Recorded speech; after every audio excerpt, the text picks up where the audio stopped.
Assalamualaikum warahmatullahi wabarakatuh. Alhamdulillahirabbil alamin. Bismillahi tawakkaltu 'alallah. La haula wala quwata illa billah. Asyhadu an la ilaha illallah wa asyhadu anna Muhammadar Rasulullah. Allahumma sholli ala Muhammad wa ala ali Muhammad. Teman-teman jamaah muzakarah di malam Rebuan di Masjid An-Nur yang berbahagia, pada malam hari ini tidak bisa terlaksana secara offline muzakarahnya, maka dilaksanakan melalui channel YouTube Abdullah Rauf. Sebelumnya mari kita bertahmid mengucapkan Alhamdulillahirabbil alamin. Kemudian kita sampaikan salam kepada baginda Rasulullah Muhammad sallallahu alaihi wasallam dengan ucapan Assalamu alaika ya Rasulullah, serta bersolawat kepadanya dengan mengucapkan Allahumma sholli ala Muhammad wa ala ali Muhammad, dan juga istighfar mohon ampunan dengan mengucapkan Astaghfirullahaladzim wa atubu ilaih. Dan mari kita awali muzakarah ini dengan ber-Al-Fatihah. A'udzubillahi minasyaitonirrajim. Bismillahirrahmanirrahim. Alhamdulillahi rabbil alamin. Ar-Rahmanirrahim. Maliki yaumiddin. Iyyaka na'budu wa iyyaka nasta'in. Ihdinas siratal mustaqim, siratal ladzina an'amta 'alaihim ghairil maghdubi 'alaihim waladdallin. Ya Sayyidi ya Rasulullah, ya Sayyidi ya Rasulullah, ya Sayyidi ya Rasulullah, ya Sayyidi ya Rasulullah, ya Sayyidi ya Rasulullah, ya Sayyidi ya Rasulullah, ya Sayyidi ya Rasulullah, ya Sayyidi ya Rasulullah, ya Sayyidi ya Rasulullah. Nah, teman-teman pembelajar, teman-teman muzakarah di Aula Masjid An-Nur Kecobong yang berbahagia, pada malam hari ini saya sampaikan melalui channel Abdullah Rauf, karena hujan sejak sore ya hingga masanya kita berangkat malam masih hujan. Kita masih membahas tentang membangun kesadaran, binaul fa'i, pada bagian yang ketiga.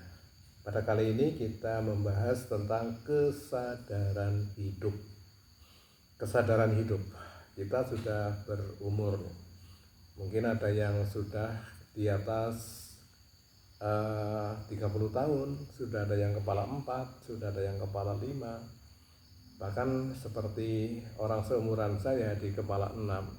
Tapi ada saja yang tidak atau belum ada dalam kesadaran hidup, artinya belum merasakan hidup itu. Kalau merasakan hidup dalam arti kita bisa bernapas, bisa bekerja, dan lain-lain, itu mungkin tanpa disadari itu pun sudah merasakan. Tapi yang kami maksud di sini adalah kesadaran hidup di dalam diri kita, diri manusia. Nah, bagaimana merasakan bahwa jasad ini hidup? Bagaimana merasakan bahwa jasad ini, tubuh ini, raga ini itu hidup? Lalu siapa yang hidup dalam raga ini, dalam jasad ini, dalam tubuh ini? Apa? Siapa yang hidup? Siapa yang hidup di dalam jasad ini? Kalau orang mengatakan sumbernya kehidupan itu jantung ya misalnya. Ada yang meninggal lalu ditanya kenapa orang itu meninggal, karena kena serangan jantung misalnya. Jadi dianggap kalau jantung sudah tidak berdetak maka orang itu sudah mati atau tidak hidup lagi. Nah, dulu pemahaman itu masih menjadi kebenaran. Tapi kemudian ada penelitian baru lagi bahwa yang dimaksud orang meninggal itu bukan karena berhentinya detak jantung, karena ternyata detak jantung bisa dipacu gitu. Ya, walaupun bergerak, kalau sudah tidak ada yang menghidupkan, ya, mungkin dengan alat untuk menggerakkan, mendetakkan jantung itu bisa, tetapi kehidupan tidak bisa. Kemudian timbul lagi teori katanya yang menjadikan sumber kematian itu karena matinya pangkal otak. Pangkal otak di diri manusia yang mati, maka semua organ-organ yang lain menjadi mati. Lalu mana yang benar? Nah, karena itu teori dan penemuan-penemuan ya mungkin benar semua ya, benar semua.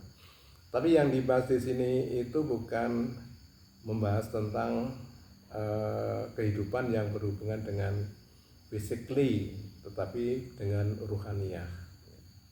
Nah, siapa yang hidup di dalam jasad ini? Nah, ini yang perlu dipelajari supaya kita tahu. Apakah jasad yang hidup? Ya, apakah tubuh ini yang hidup?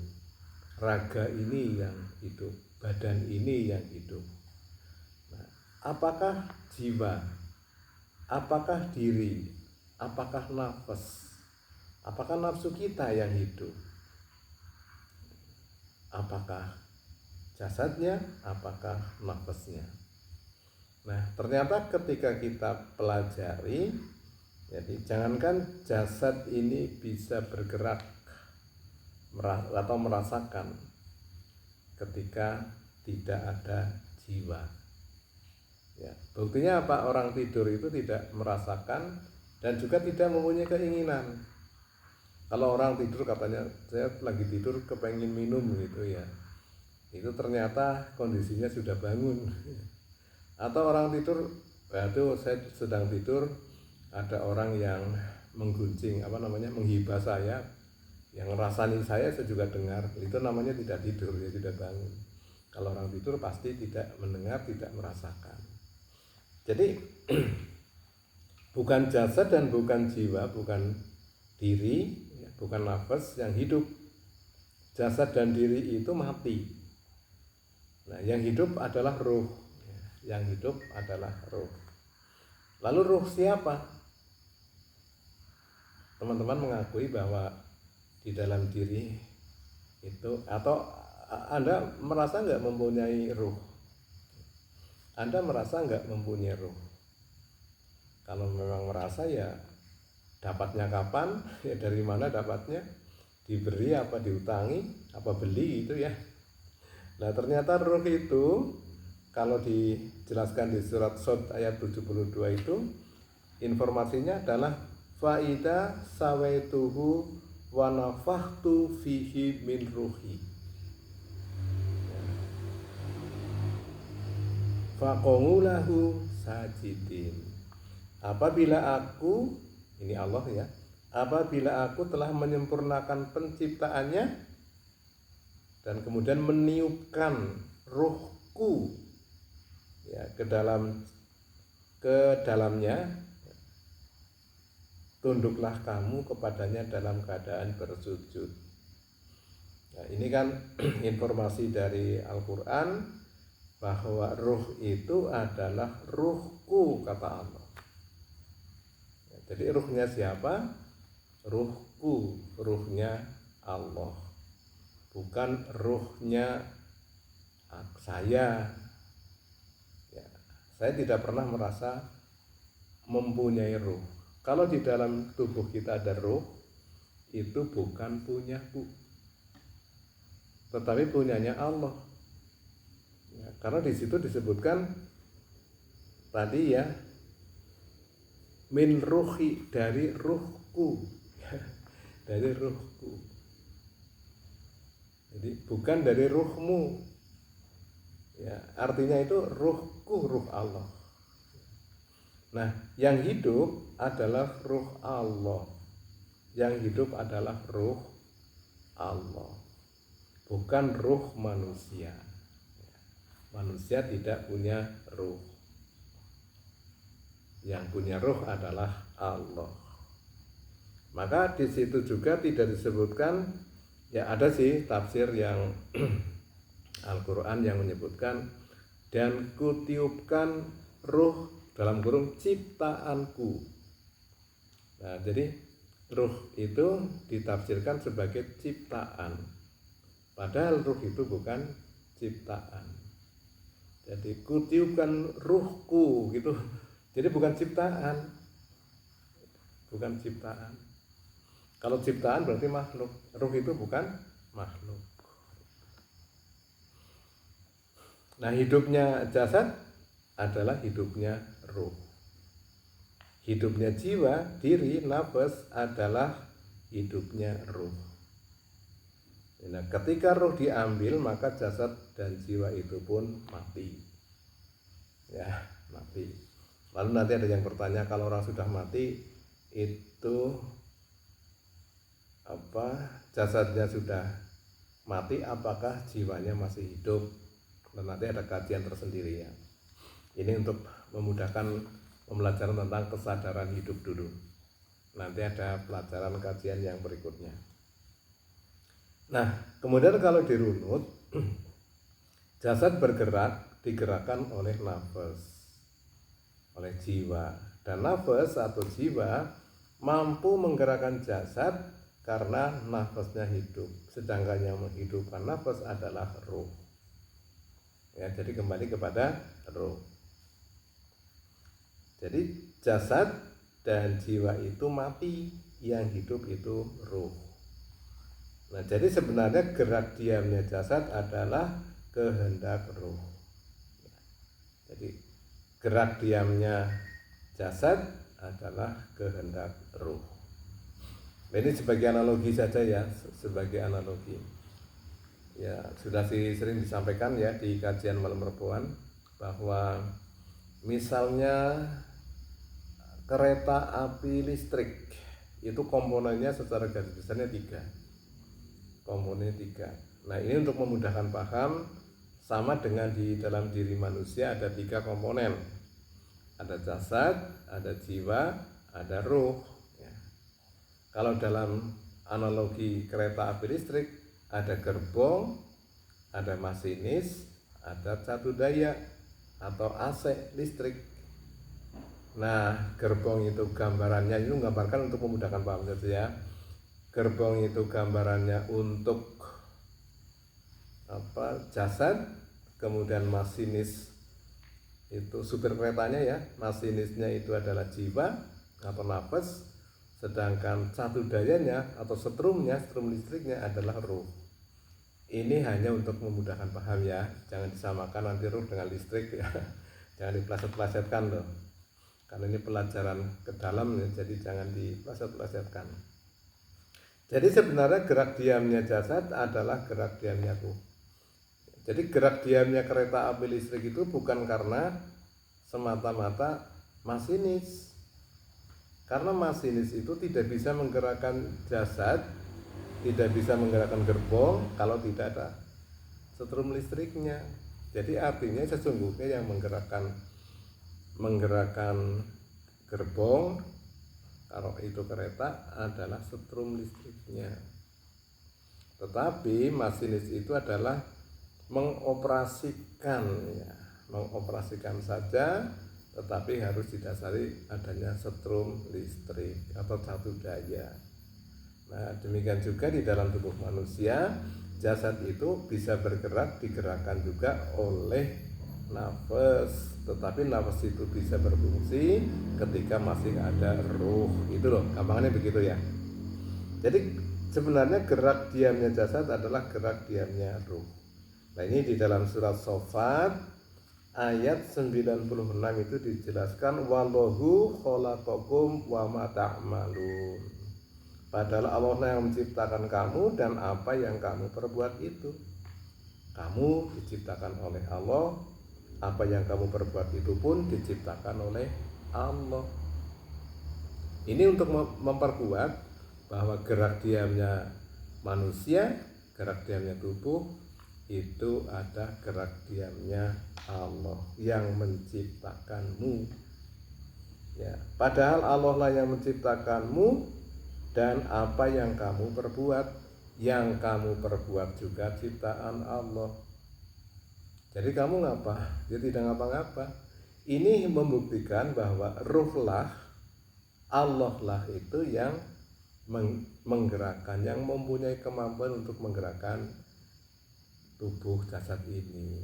Ya, jadi bukan diaku oleh saya. Aku yang bisa, ini aku yang mampu, aku yang pandai. Ya, semuanya adalah Allah. Padahal Allah lah yang menciptakan kamu, Allah lah yang menciptakan kamu. Wallahu khalaqakum, ya, yang menciptakan kalian semua, wa ma ta'malun, dan apa yang kamu perbuat. Yang kamu perbuat pun itu adalah ciptaan Allah. Artinya dengan ruhnya yang ada di dalam tubuh manusia. Begitu untuk memudahkan paham. Apa yang diciptakan, jasad dan jiwa itu diciptakan, sedangkan ruh itu bukan ciptaan. Ruh itu bukan ciptaan. Ya. Jadi yang diciptakan itu adalah jasad dan jiwa.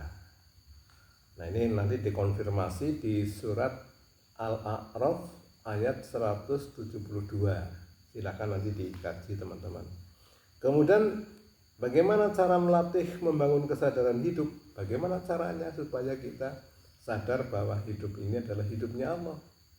Nah, dalam kehidupan keseharian, rasakan bahwa segala macam aktivitas kehidupan sehari-hari adalah aktivitas yang maha hidup.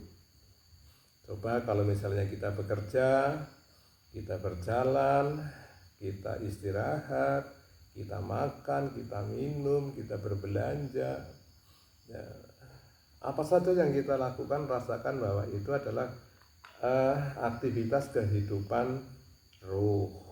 Ya, dirasakan begitu. Jadi bukan kehendakku, kehendak nafas, kehendak nafsuku, kehendak keinginanku. Itu disadari terus menerus dilakukan sampai mendapatkan kesadaran hidup. Oh, ternyata, nah ini kalau sudah sampai ketemu oh, berarti itu sudah sampai. Oh, ternyata hidupku itu bukan hidup diriku, tapi hidupku karena adanya ruh. Ruh siapa? Ruh Allah.